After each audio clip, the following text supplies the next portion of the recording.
Nous vivons un autre conflit de civilisation, une autre guerre de civilisation entre l'Europe et l'islam.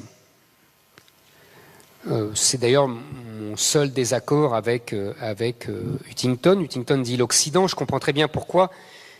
Il a raison stratégiquement d'ailleurs, puisque les Américains gouvernent les Européens et donc sont aux ordres des Américains. Mais il a tort parce que sur un point, c'est-à-dire que je pense que c'est l'Europe qui est la cible. Et ce ne sont pas les États-Unis qui sont trop puissants et qui sont trop bien protégés. En revanche, l'Europe est la cible d'une guerre de civilisation que nous mène l'islam, qui a ses racines très profondes, qui remontent tout simplement au début de l'islam, au 7e siècle, au 8e siècle. Dès le début, il y a cet affrontement entre l'islam et le monde chrétien pour d'abord savoir qui a la vérité, qui a la vérité révélée, qui a le vrai rapport avec Dieu et accessoirement, si j'ose dire, qui doit dominer l'autre.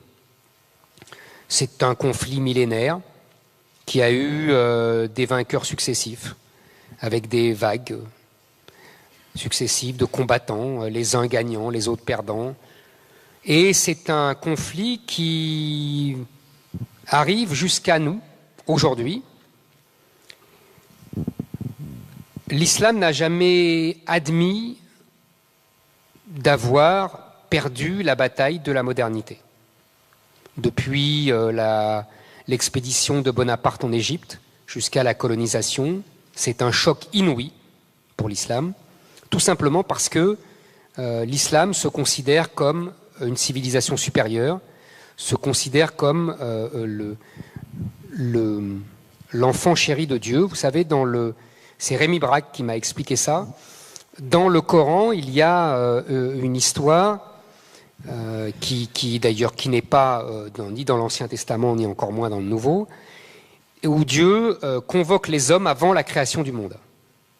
Et il leur dit, voilà, je vais créer le monde, je vais créer l'humanité, mais c'est seulement si vous êtes tous musulmans. Et donc il y a un rapport très fort entre l'islam et la création du monde. On comprendra pourquoi, et on comprend mieux en connaissant cette histoire, pourquoi l'apostasie est strictement interdite en islam. Puisque tout simplement, un musulman qui change de religion, qui abandonne l'islam, c'est comme s'il mettait en danger la création du monde et de l'humanité, évidemment, dans leur conception du monde.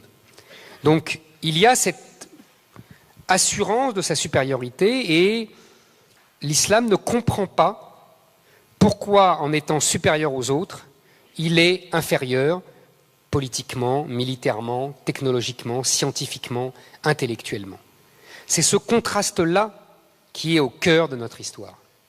Et c'est ce contraste-là qui fait que l'aspiration à la revanche est absolument inaltérable.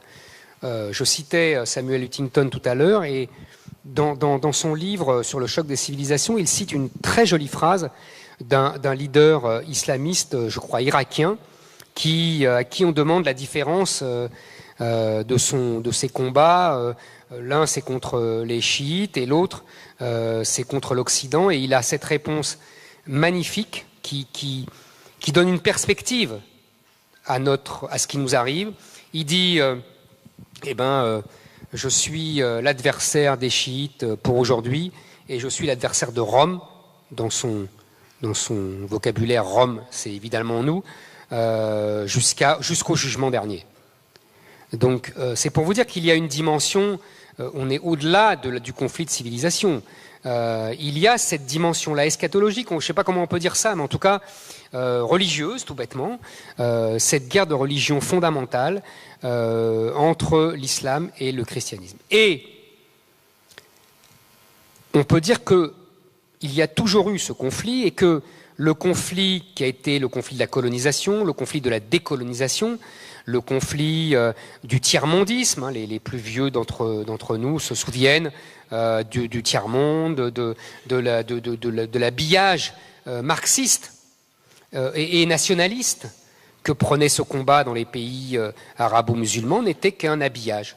N'était qu'un habillage qui était en fait simplement la lutte de l'islam pour sa revanche. Je vais vous donner un seul exemple très simple. Le journal du FLN pendant la guerre d'Algérie s'appelait El Moudjahid. Et El Moudjahid, c'est évidemment celui qui fait le djihad. Pourtant, les dirigeants du FLN s'affirmaient, se croyaient peut-être d'ailleurs, marxistes et nationalistes. Et pourtant, ils appelaient leur journal El Moudjahid. Donc, évidemment que la décolonisation était déjà une revanche contre cette victoire de l'Occident chrétien à partir de l'expédition de Bonaparte en 1798. Ce qu'il faut, si vous voulez, bien assimiler, c'est que simplement la grande différence avec ce qui se passait autrefois, c'est qu'il y a des nouvelles armes à cette revanche.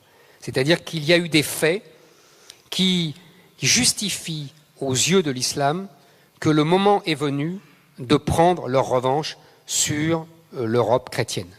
Il y a eu deux faits majeurs. Le premier, c'est le pétrole.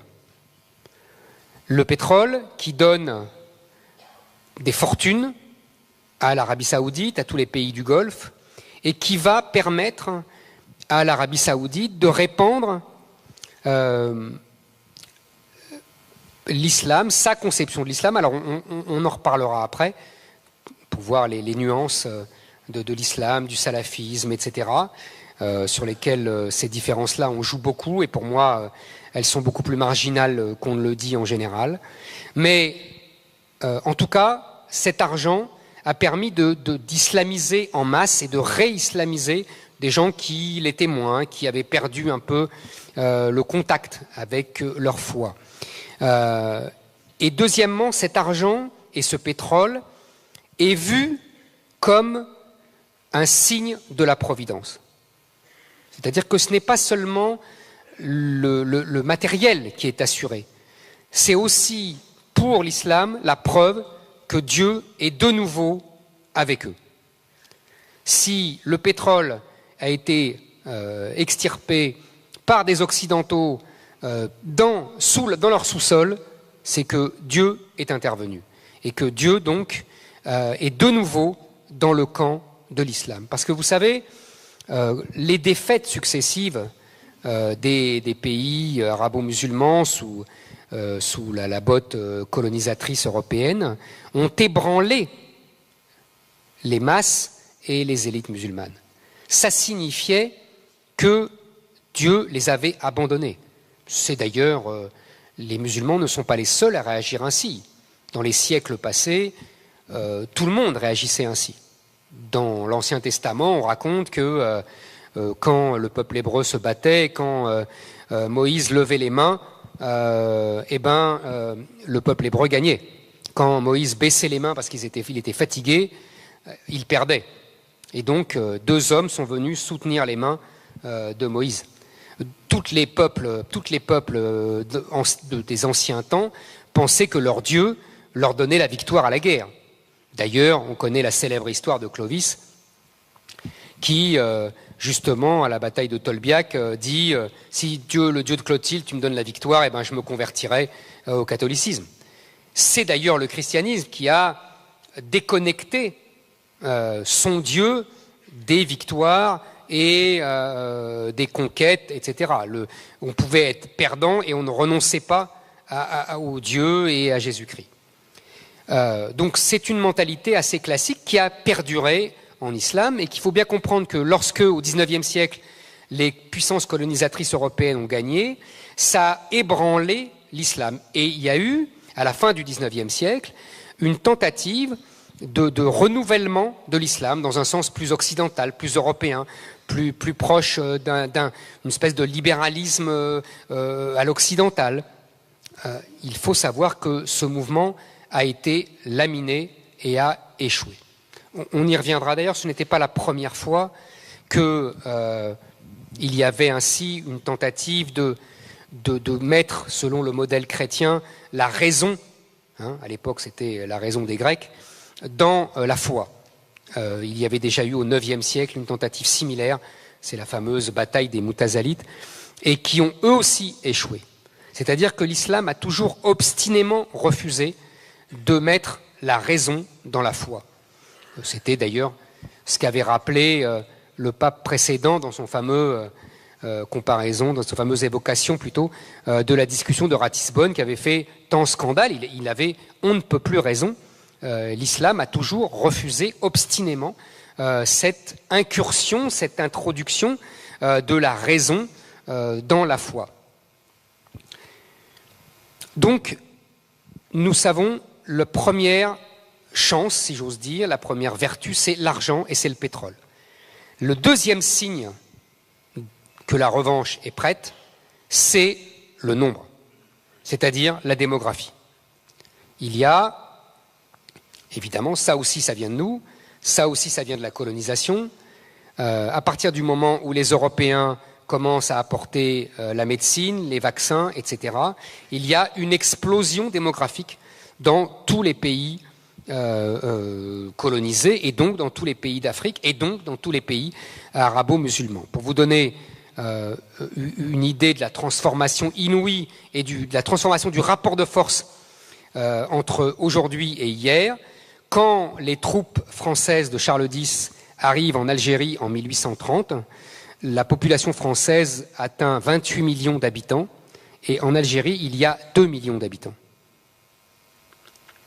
Vous comprenez mieux que ce n'était pas si difficile que ça d'occuper et de coloniser. Aujourd'hui, vous savez, les chiffres sont inversés, c'est-à-dire qu'on a, je crois, dans tout le Maghreb, 40 millions et que surtout, à l'horizon 2050, il y en aura 130 millions. Pareil pour l'ensemble de l'Afrique. Dans les années 60, il y avait 500 millions d'habitants en Afrique. Aujourd'hui, c'est 1 milliard et en 2050, ça sera 2 milliards. Pour vous donner une perspective, c'est-à-dire que, vous voyez, si seulement 10% des 130 millions de Maghrébins viennent en France, ça fait 13 millions. 13 millions, ça fait basculer complètement le sort de la France. C'est rien, 10%. Et surtout, ce nombre est exactement comme le pétrole, comme l'argent, prouve que Dieu est de nouveau revenu dans le même camp. C'est toujours la même logique. C'est toujours la même logique providentialiste. La puissance, le nombre. Ce qui prouve que Dieu est de nouveau revenu dans son camp d'origine, pour parler comme les musulmans. Donc, qu'est-ce qui se passe en France ? En France, vous avez un pays qui est complètement désarmé depuis une quarantaine d'années. On pourrait revenir plus loin, mais ça nous mènerait trop loin, c'est le cas de le dire. Qui s'est désarmé intellectuellement, moralement, spirituellement, mais aussi depuis 20 ans militairement, administrativement. Nous avons un État à la fois omnipotent, obèse et en même temps impuissant. On a ce paradoxe incroyable qu'on n'a jamais connu en France. On avait des voisins qui avaient un État faible. On se moquait toujours des Italiens qui n'avaient pas d'État. Vous connaissez le mot célèbre de Mussolini, ce n'est pas difficile de gouverner l'Italie, c'est inutile. Donc on aimait bien se moquer des Italiens. On les aimait bien et puis en même temps on se moquait d'eux. Aujourd'hui, nous sommes dans une situation bien pire que la leur. Nous avons un État qui fait encore semblant d'être un État, donc qui pèse sur les gens. Je ne parle pas seulement de fiscalité, je parle aussi de liberté individuelle, etc. Il y a par exemple les législations liberticides de la liberté d'expression qu'on connaît en France sont inconnues dans un pays comme l'Italie. Il y a une liberté de parole en Italie, je ne parle même pas de l'Angleterre, des États-Unis, qui n'existe plus en France. Voilà. Et en même temps, on a un État impuissant avec une police qui ne peut pas rentrer à la grande borne, alors qu'on a failli tuer un policier. C'est ça la situation française. Nous avons aussi un désarmement historique, je veux dire culturel. Nous sommes le pays qui a fait campagne pour interdire à l'Europe de reconnaître ses racines chrétiennes. Nous sommes le pays qui a une conception de la laïcité tellement devenue folle qu'il ne veut pas reconnaître que la France a été faite par le christianisme et par l'Église. Au départ, la laïcité, on pouvait tout à fait légitimer la laïcité contre le cléricalisme, contre le pouvoir de l'Église dans l'État. Tout ça se défendait intellectuellement et politiquement. On pouvait même défendre la laïcité, qui était une conception de la discrétion des religions dans l'espace public pour préserver la paix publique. Après tout, moi j'ai encore grandi, et je n'ai pas 120 ans, contrairement aux apparences, j'ai encore grandi dans un pays où, quand j'étais petit, dans les années 60, personne n'affichait ostensiblement sa religion. Ça nous paraissait tous normal. C'était une conception saine de la laïcité qui reposait sur la discrétion des religions dans l'espace public. Tout ça est terminé. Et en même temps, nous sommes le pays qui avons une conception tellement folle de la liberté individuelle que nous avons renoncé à défendre notre modèle collectif, uniquement au nom de la liberté individuelle, au nom d'une certaine conception complètement jusque-boutiste de la liberté de chacun, au nom d'une conception complètement folle de ce qu'on appelle avec emphase les droits de l'homme ou l'état de droit. Il faut bien que vous compreniez, quand vous entendez ces mots, qu'on vous raconte n'importe quoi. Ou plutôt, qu'on vous raconte quelque chose qui n'existait pas il y a encore 40 ans. Les mots n'ont plus le même sens. On a beaucoup glosé sur les droits de l'homme depuis la déclaration de la Révolution française.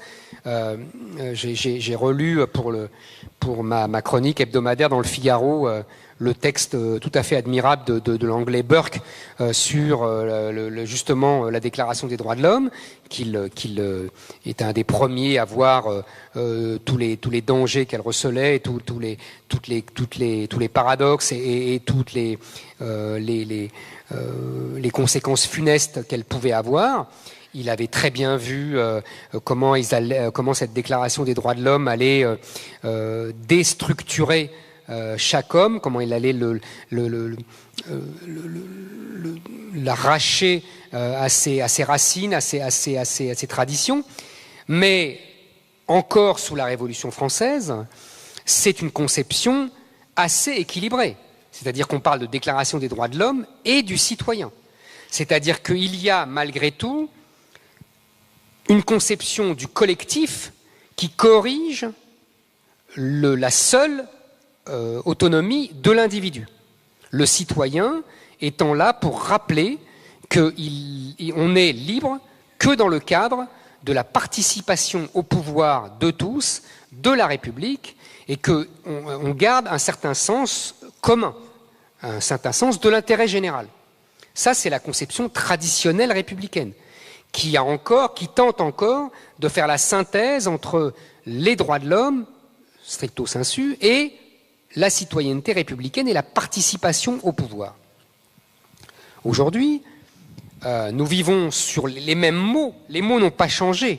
Les mots sont toujours déclaration des droits de l'homme, on oublie de citoyens, et état de droit. L'état de droit, au début, c'est simplement l'habeas corpus, c'est-à-dire le fait de se protéger d'un pouvoir excessif, d'un pouvoir qui vous enverrait à la Bastille pour 3 fois rien.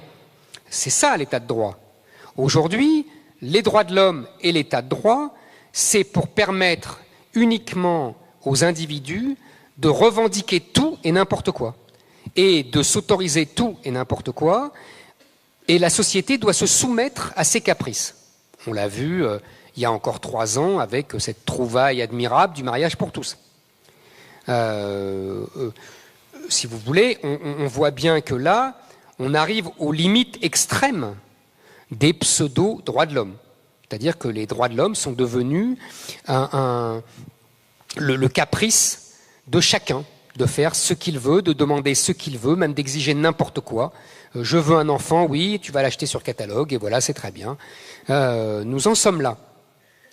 Et dans cette société-là, dans cette société régie par les droits de l'homme, que les juges qui se prennent pour les prophètes de la nouvelle religion des droits de l'homme, les grands juges, le Conseil d'État, la Cour de cassation, le Conseil constitutionnel, au-dessus d'eux, la Cour européenne des droits de l'homme, la Cour de justice européenne, tous ces gens-là sont les prophètes de cette nouvelle religion, et ils passent leur temps à imposer à la société qu'elle se soumette aux droits de chaque individu.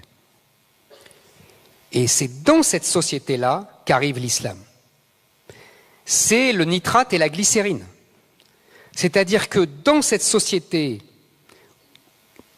complètement déstructurée par un individualisme roi jusqu'au caprice, vous avez la dernière structure holiste, disait-on dans ma jeunesse, c'est-à-dire où le collectif prime sur l'individu, où le sociétal prime sur la personne, où la personne est niée au nom des droits de la structure collective et au-dessus de la structure collective de Dieu, c'est-à-dire que le Dieu impose à la personne une soumission absolue, d'ailleurs islam veut dire soumission, nous avons cette structure-là qui vient percuter notre société individualiste folle. Et là, qu'est-ce qui se passe? Qu'est-ce qui se passe? Quand vous avez une structure holiste qui donne un ordre à un individu, met un voile, et que cet individu vient dire à la société individualiste, mais c'est le droit de l'individu de mettre un voile, voyons. Vous ne pouvez pas interdire à un individu sa liberté, puisque vous n'interdisez pas à un homosexuel d'avoir un enfant. Un peu de logique. Qu'est-ce qui se passe? Le juge dit, mais vous avez tout à fait raison, madame, vous pouvez mettre un voile, vous pouvez mettre un burkini, vous pouvez imposer les signes d'une structure collective au nom de l'individu. Paradoxe extraordinaire, c'est ça que nous vivons. Nous vivons ça. C'est un moment unique, sans doute, dans l'histoire, où les droits de l'homme sont l'idiot utile de l'islam, c'est-à-dire ce qu'il rejette le plus. Il y a là un effet de fascination réciproque. C'est pour ça que l'islam est notre ennemi, car il nous définit. Il définit ce que nous ne sommes plus. Il définit ce dont nous sommes éperdument nostalgiques, c'est-à-dire un ordre collectif. Et d'ailleurs, la fascination est réciproque. Dans cet ordre collectif tyrannique, totalitaire, qui régit chaque moment de la vie, évidemment qu'ils sont fascinés par la liberté anarchique que nous représentons. Il y a un phénomène de fascination réciproque. Et concrètement, cela se répand, cela se propage très facilement selon un triptyque que j'ai appelé invasion, colonisation, conflagration.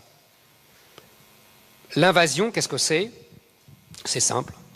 C'est quand des gens que vous n'avez pas invités viennent chez vous en masse. Aujourd'hui, on appelle ça des migrants. On appelle ça même des réfugiés. Moi, je parle un français un peu daté, j'appelle ça une invasion. Parce que des migrants et des réfugiés, on les accueille. Des réfugiés, on leur dit, mais oui, venez, on veut vous accueillir parce que vous êtes réfugiés.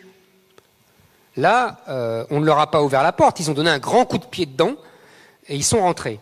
Avec la complicité, vous l'aurez remarqué, de tout ce que j'appelle nos grands prêtres. C'est-à-dire politiques, médias, grands patrons, tous les maîtres de notre société que je vous ai décrite tout à l'heure, évidemment, nous forcent à ouvrir la porte. Il y a une espèce de dialectique encore absolument maléfique et poignante entre un peuple qui voit son son avenir absolument menacé, et des élites qui lui disent « mais non, tu vas voir, ça va être très bien ». Il y a là quelque chose d'assez fascinant aussi, d'assez terrifiant. Et ça, si vous voulez, nous avons donc une invasion et les complices de l'invasion. Ça, c'est la première étape. Les complices de l'invasion, je n'ai pas besoin de vous faire un dessin, des médias qui mettent à la une la photo d'un petit garçon mort sur une plage pour faire pleurer dans les chaumières. Et ça marche. Les trahisons politiques, je n'ai pas besoin de vous citer Angela Merkel avec sa décision en Allemagne d'ouvrir grand les portes de l'Allemagne aux réfugiés soi-disant syriens, qui sont pour la plupart africains d'ailleurs ou maghrébins, mais bon, il paraît qu'ils sont syriens. Donc, ça c'est la première étape. Et puis, nous avons ce que j'appelle la colonisation. Nous sommes, la France, à la pointe de cette colonisation. Nous sommes le pays d'Europe le plus colonisé. Qu'est-ce qu'une colonisation? C'est très simple là aussi. Encore une fois, j'essaye de parler le français le plus précis possible. Normalement, quand un étranger vient en France, qu'il veut devenir français, ce qu'on appelait jadis, il s'assimile. C'est-à-dire assimiler, ça veut dire devenir le même. C'est-à-dire qu'il s'imprègne du corpus culturel du pays et du peuple où il veut s'installer et à qui il veut s'agréger.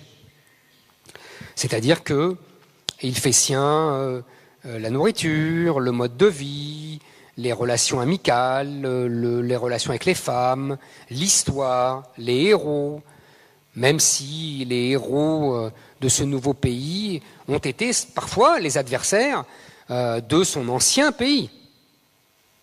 C'était ça. Encore une fois, j'ai connu encore cette époque-là.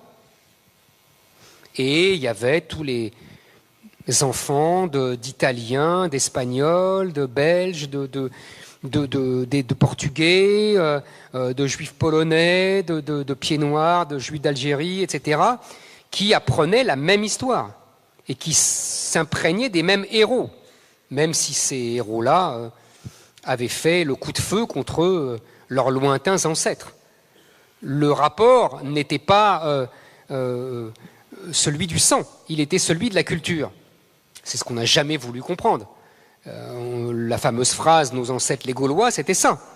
Évidemment que quand on était petit, on savait très bien que beaucoup d'entre nous n'étaient pas là en Gaule et que ne descendaient pas des Gaulois. Et d'autres ne savaient très bien que leurs ancêtres n'étaient pas là aux croisades. Et d'autres encore savaient très bien que leurs ancêtres n'étaient pas avec le Grand Condé à Rocroi ou avec Murat à la charge de cavalerie d'Eylau. Tout le monde le savait. Mais c'était nos héros. C'était nos héros, non pas parce que c'était nos ancêtres, mais parce que c'était nos ancêtres culturels et parce qu'on se les était appropriés. Ça s'appelle l'assimilation. Ça s'appelle l'histoire de France. Ça s'appelle la France. Comme disait Fernand Braudel, l'assimilation a permis l'intégration de générations d'immigrés. Vous voyez, il n'y avait pas à l'époque de contradiction dans les termes entre assimilation et intégration. Ce n'est qu'à partir des années 80 qu'on a inventé cette fausse distinction pour renoncer et pour éliminer l'assimilation.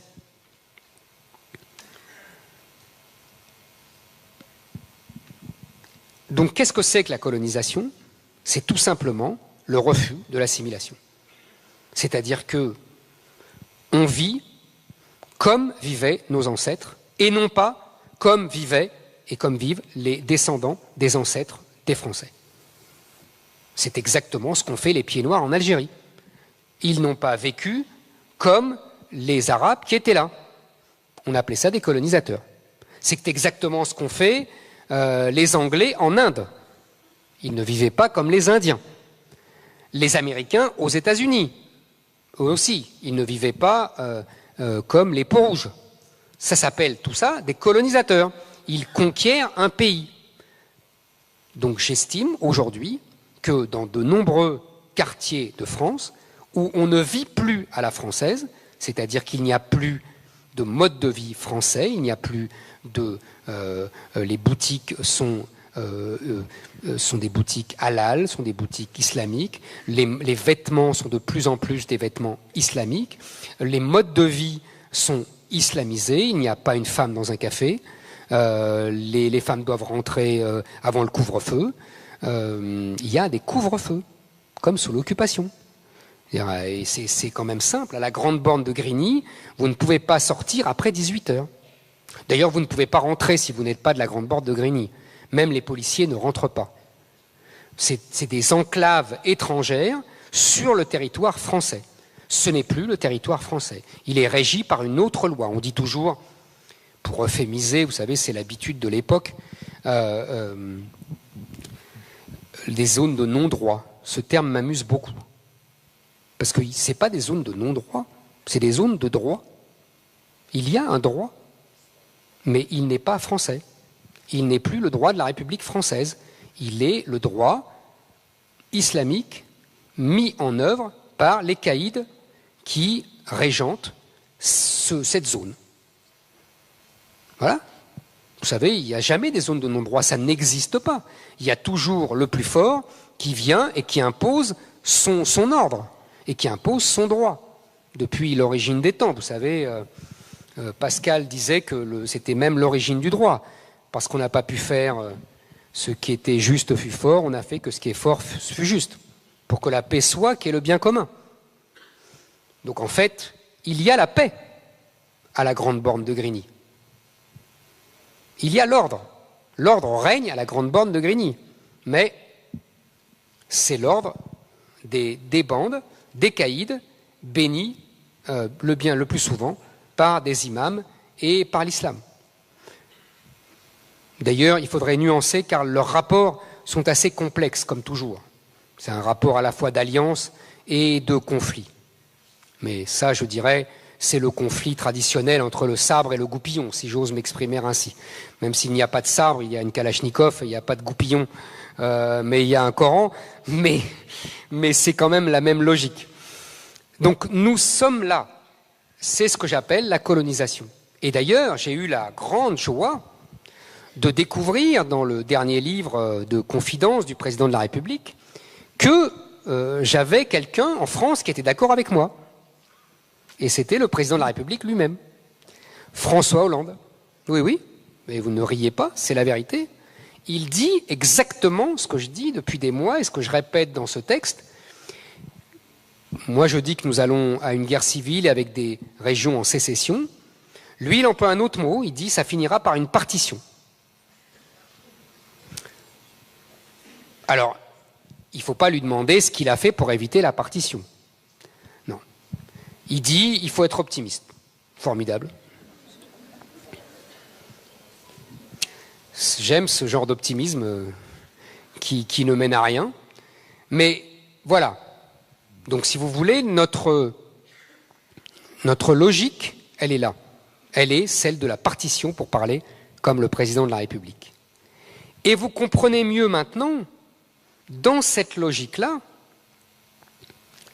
ce que viennent faire les attentats, qu'on nous présente comme des gestes de fous, de malades, de gens qui viennent de divorcer, de petits voyous qui n'ont rien dans la tête, etc., etc.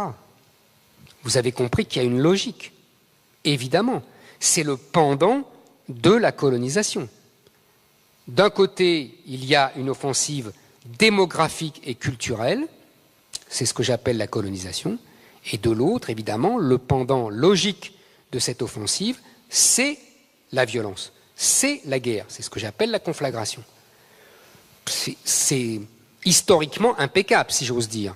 Au moins, l'islam avance logiquement selon les lois de l'histoire. C'est nous qui avons voulu sortir de l'histoire. Et donc c'est nous qui le payons. Il ne faut pas en vouloir à l'islam. Il fait, si j'ose dire, son travail logique, qui est inscrit dans son texte sacré, et qui est de convertir à l'islam le monde entier. Et quand ils voient un ventre mou comme l'Europe, et dans ce ventre mou, le super ventre mou qu'est la France, d'autant plus que nous avons été terre d'islam, et vous savez que dans les principes islamiques, toute terre qui a été terre d'islam doit y revenir, hein. Souvenez-vous de mon histoire de Dieu avant la création du monde, tout ça est très logique. Donc nous devons revenir terre d'islam. D'ailleurs, c'est Gilles Kepel qui nous l'a appris, nous avons été, vous ne le savez pas, mais nous sommes terre d'islam. C'est en tout cas ainsi qu'en ont décidé les frères musulmans depuis 1989. Dans ce cadre-là, il ne faut pas vous étonner des déclarations des uns et des autres. Quand vous avez un monsieur qui fait beaucoup parler de lui depuis quelques mois, qui s'appelle Marwan Mohammad, qui est le patron du CCIF, le comité contre l'islamophobie en France. Vous avez bien compris, évidemment, que l'islamophobie, c'est encore un mot pour interdire toute défense. C'est la cagophobe, comme dirait Philippe Muret. Hein. Homophobe, xénophobe, islamophobe. Je connais, j'ai l'habitude, moi. Je suis dans la cagophobe tout le temps. Quand vous avez ce monsieur qui déclare dans le journal Le Monde, il y a quelques jours, je ne sais pas s'il y a des gens ici qui ont lu cet article très intéressant. Quand ce monsieur déclare, bon évidemment il considère que toutes les lois, les rares lois qui d'ailleurs ne sont pas appliquées, contre le voile, contre la burqa, etc., sont islamophobes. Pour lui, tout est islamophobe. Quand il dit que la France discrimine les musulmans car elle leur interdit de dire exactement ce que doit être la France, et elle leur dit, voilà, l'identité française c'est ça, soit tu restes au dehors, soit tu la prends. C'est ce que je vous ai défini tout à l'heure dans l'assimilation. Et M. Mohammad poursuit en disant, mais voilà, nous sommes nés en France, nous avons donc le droit de définir l'identité de la France. L'identité de la France n'est pas figée, et l'islam est une religion française, le voile est un vêtement français, et Mohamed est un prénom français. Fermez les guillemets. Quand j'ai lu ça, j'ai pensé à un enfant de boat people vietnamien qui viendrait nous voir et qui nous dirait, voilà, je suis né en France, donc j'ai le droit de façonner l'identité de la France comme je veux. Donc, le bouddhisme est une religion française, En Truong est un prénom français, et le sari est un vêtement français. On rigolerait bien 5 minutes. Et ben voilà, c'est exactement la même chose. Alors bien sûr, il y a 2 différences, vous avez compris. La première différence, c'est l'islam. La deuxième différence, c'est le nombre. Comme disait Engels à son ami Marx, à partir d'un certain nombre, la quantité devient une qualité. Et là, vous avez typiquement une démarche colonisatrice.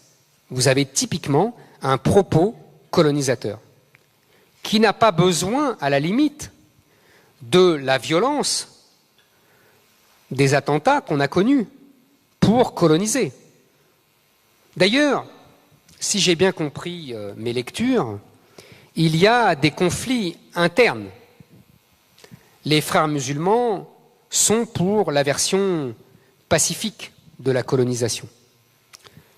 C'est le mot, vous savez, d'un de leurs prédicateurs, El-Qaradawi, je crois, qui dit « Avec vos lois démocratiques, nous vous coloniserons, avec nos lois coraniques, nous vous dominerons ». Ça, c'est la version pacifique. C'est la version colonisatrice sans guerre, puisque les lois démocratiques, le fameux état de droit dont on nous rebat les oreilles, et la démographie, le nombre, donc la démocratie à la fin, permettra une domination sans faille. Et puis, il y a ceux qui donc ont commis les attentats dont on parle, qui estiment qu'un bon musulman doit suivre strictement les préceptes du Coran et doit imiter strictement ce qu'ils appellent l'homme parfait, c'est-à-dire Mohammed. Et le prophète Mohammed n'a pas été que prophète, il a été un prophète armé.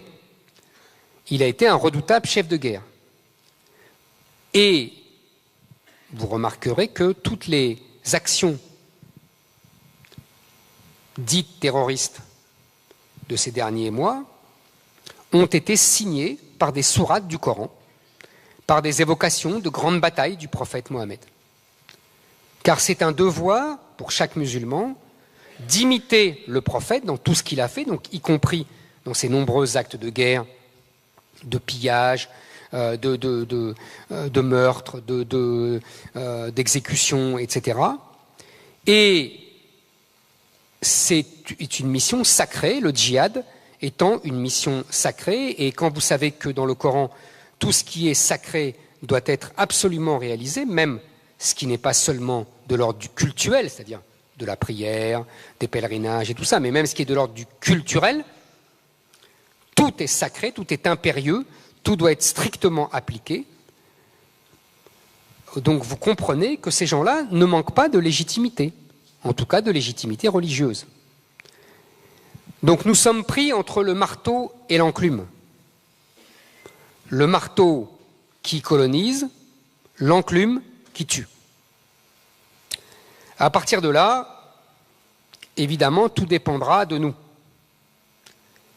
Est-ce que on accepte de se soumettre, ce qui est sans doute la solution la plus confortable et la plus plausible?